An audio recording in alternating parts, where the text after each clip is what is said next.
It was 11:51 on a Tuesday night. The house was silent, the only light coming from the cool glow of my monitor as I finalized a complex data set. Then my phone buzzed against the desk. It was a text from my mother, Angela. There was no greeting, no question, just a notification. We have reviewed the household budget.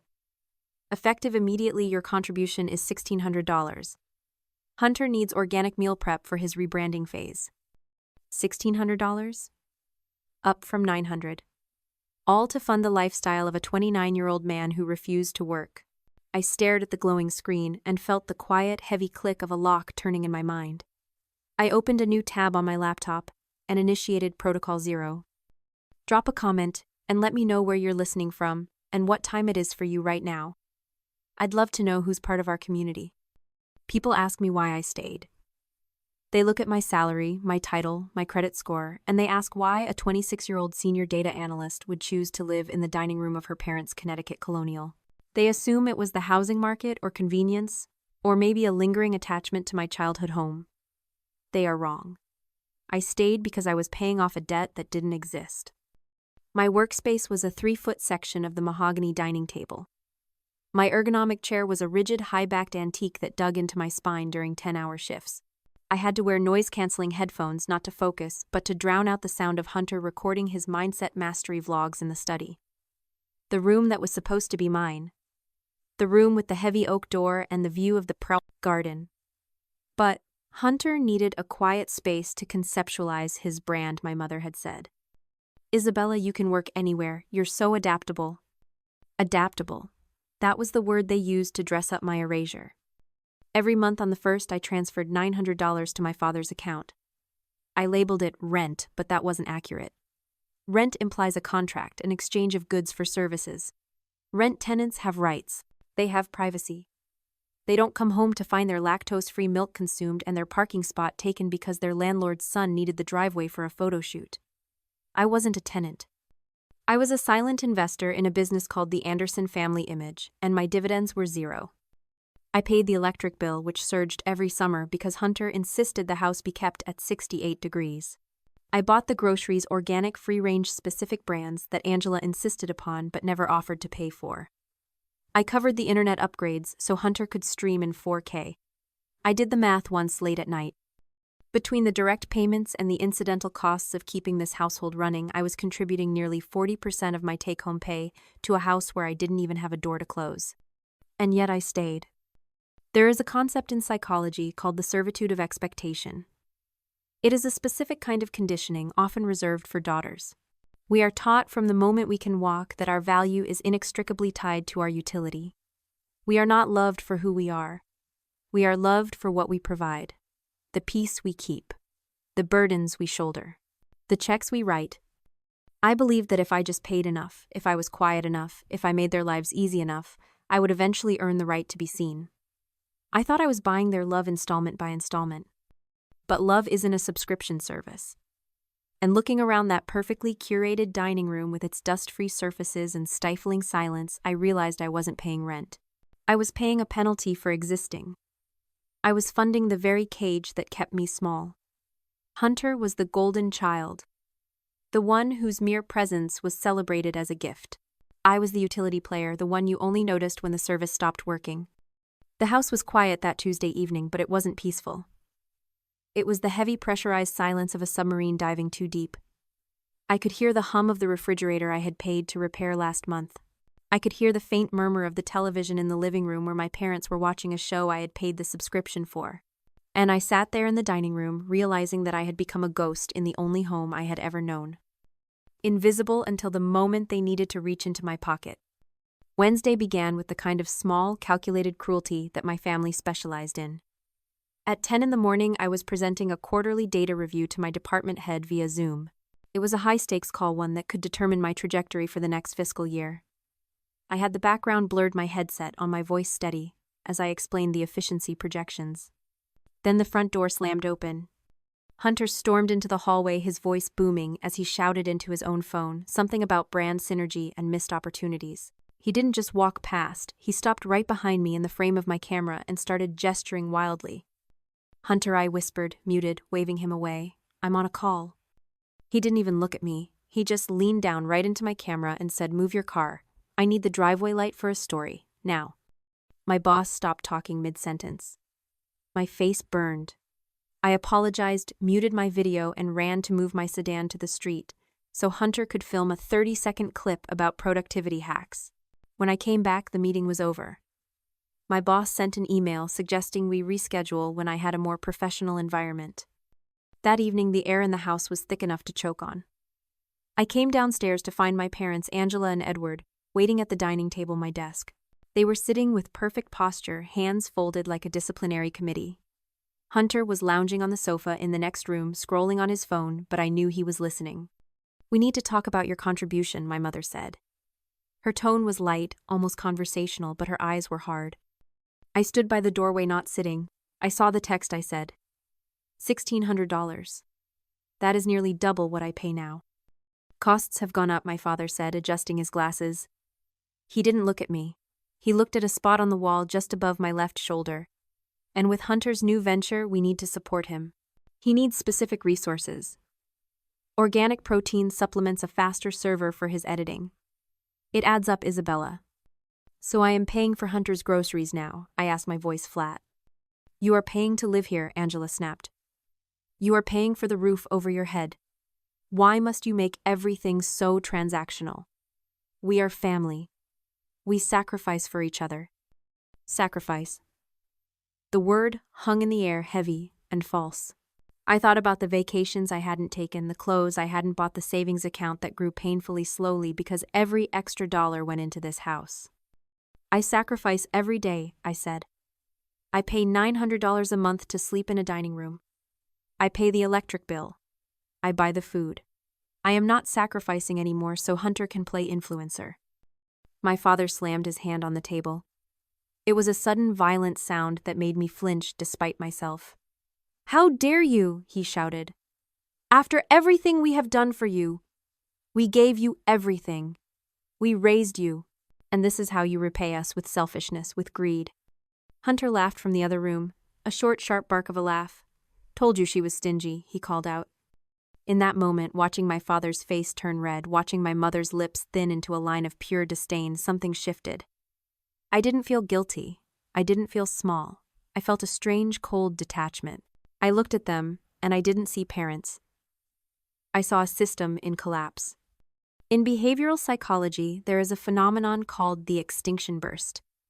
It happens when a subject realizes that a behavior that used to produce a reward is no longer working. Instead of accepting the change, they escalate. They scream louder, push harder, get more aggressive, trying to force the old system back into place. It is not a sign of strength. It is a sign of panic. They weren't angry because I was being unreasonable. They were angry because the ATM was asking for a receipt. They were terrified. They knew deep down that without my compliance, their entire house of cards would fall. The yelling, the insults, the demands, it was just noise. It was the sound of a machine breaking down. I looked at my mother, then at my father. I didn't argue. I didn't defend myself. I didn't point out that Hunter was 29 and unemployed. I just nodded once. "Okay," I said.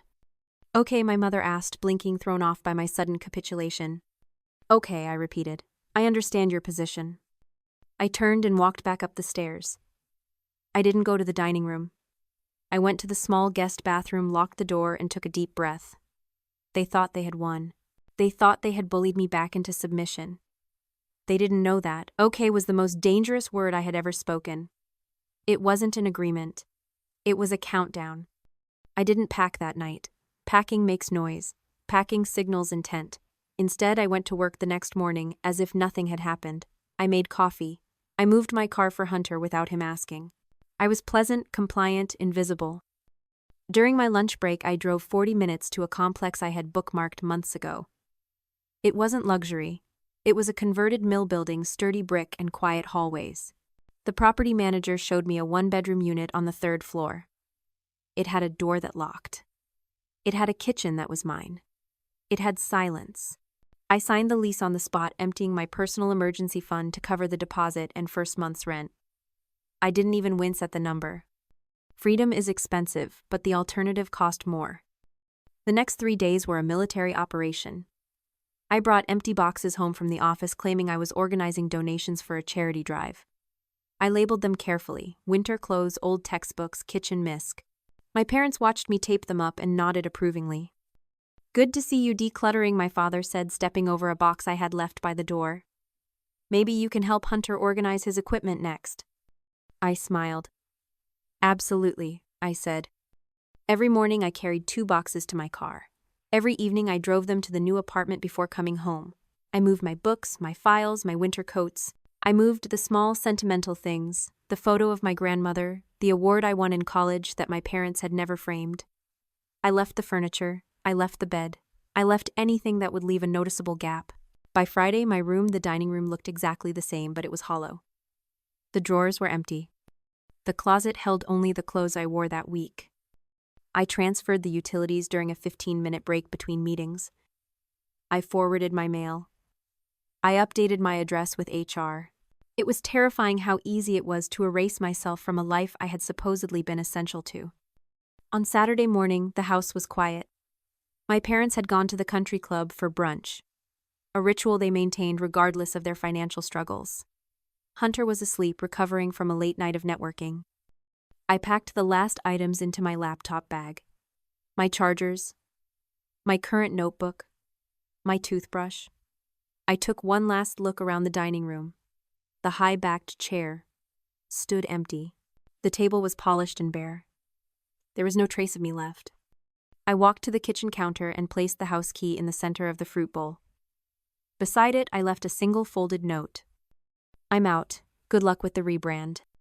I didn't slam the door. I didn't look back. I walked to my car, got in, and drove away.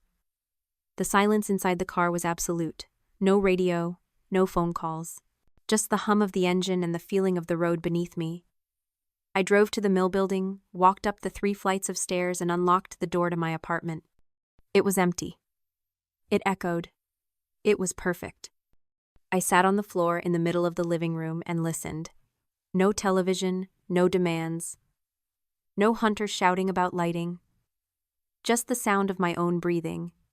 I checked my phone. It was noon. They would be home soon. They would see the key. They would read the note. And for the first time in 26 years, I wasn't afraid of their reaction. I was just gone. The first night in my new apartment, I didn't sleep. Not because I was afraid, and not because I missed them. I didn't sleep because I had a question that wouldn't settle. Why $1,600? It was a specific number. Not 1,500, not 2,000. 1,600. In data analysis, specific numbers aren't accidents. They are results. I sat on the floor of my empty living room, the smell of fresh paint and freedom filling the air. I opened my laptop. I logged into my bank portals, my credit monitoring services, and the shared family cloud drive I still had access to because, of course, I was the one who managed the passwords. I did what I do best. I ran the numbers. I started building a spreadsheet. I titled it The Ledger. In column A, I listed every financial contribution I had made over the last 4 years. Rent, utilities, groceries, emergency repairs, the loans to Hunter that were never repaid. In column B, I listed the return on investment, the emotional support, the gratitude, the safety. Column B remained entirely blank. There is a concept I call the balance sheet of love. We are taught that family is not a transaction, that love shouldn't be measured in dollars and cents. But that is a lie told by the people doing the taking. When one side gives everything, money, labor, sanity, and the other side gives nothing but demands, that isn't a relationship. It is embezzlement. I looked at the totals on my screen. I wasn't just a daughter. I was a nonprofit organization, and my parents were the corrupt board of directors draining the endowment. But the math still didn't add up. Even with Hunter's unemployment, my father's pension, and my mother's part-time income should have covered the base mortgage. They didn't need my $1,600 to survive. They needed it for something else. I dug deeper. I pulled my full credit report, something I hadn't done in 2 years because my score was always perfect. I scrolled past the student loans I had paid off, past the credit card I paid in full every month, and then I stopped.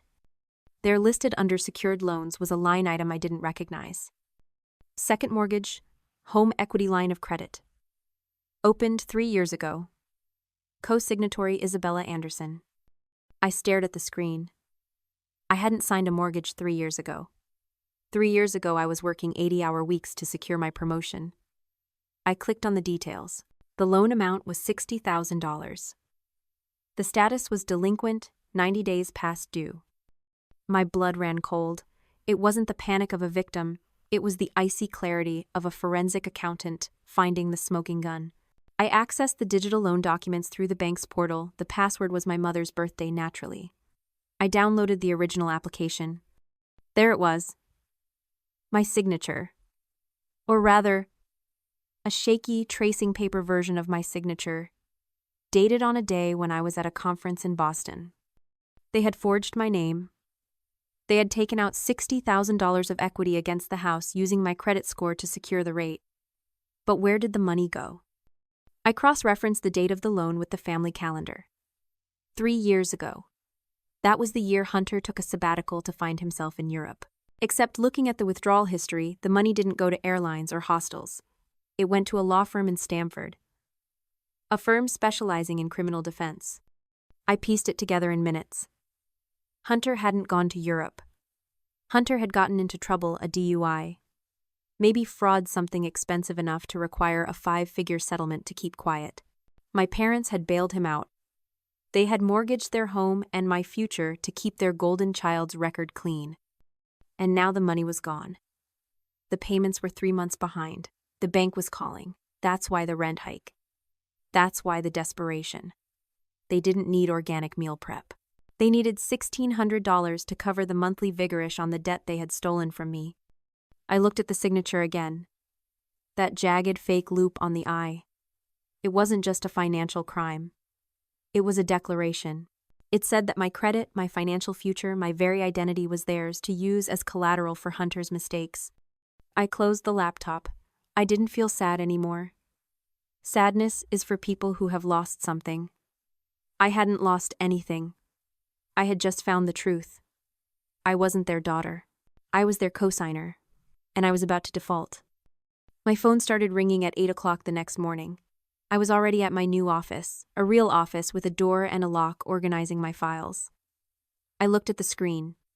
Mother. I let it ring. Then father, then Hunter. They called in a cycle over and over, a frantic digital drumbeat. By 10, they were desperate. They weren't just calling, they were texting. Where are you? We need to talk. The bank called. They didn't know I knew. They just knew the ATM was out of order. At 11, the receptionist buzzed my desk. Isabella, there are some people here to see you. They say it's a family emergency. I told her to let them wait. I printed out a single document from my laptop. I put it in a crisp manila envelope. Then I walked out to the lobby. They were standing by the glass doors, looking out of place in the sleek, modern entryway. My mother was wearing her country club distress face, perfectly applied makeup, slightly furrowed brow. My father looked red and sweaty. Hunter was pacing, filming something on his phone, probably a vlog about resilience in the face of adversity. When they saw me, they rushed forward. Isabella, my mother cried, reaching for me. Thank God. We've been worried sick. Why did you leave like that? You can't just disappear. I stepped back, avoiding her grasp. I didn't disappear. I moved out. Moved out, my father sputtered. You can't move out. We have obligations. The house. The expenses. The expenses are no longer my problem, I said calmly. Hunter stopped filming and shoved his phone in his pocket. Look, sis, stop being dramatic. Just come home, transfer the money, and we can forget this whole tantrum happened. I've got a big launch coming up and I need the Wi-Fi upgraded. There will be no transfer, I said. And there will be no upgrade. You ungrateful little, my father started stepping closer, his voice rising. The receptionist looked up, alarmed. We sacrificed everything for you, my mother wailed, playing to the audience in the lobby. We gave you a home, we supported you, and you abandon us when we need you most. I looked at them. Really looked at them. The fear in their eyes wasn't love.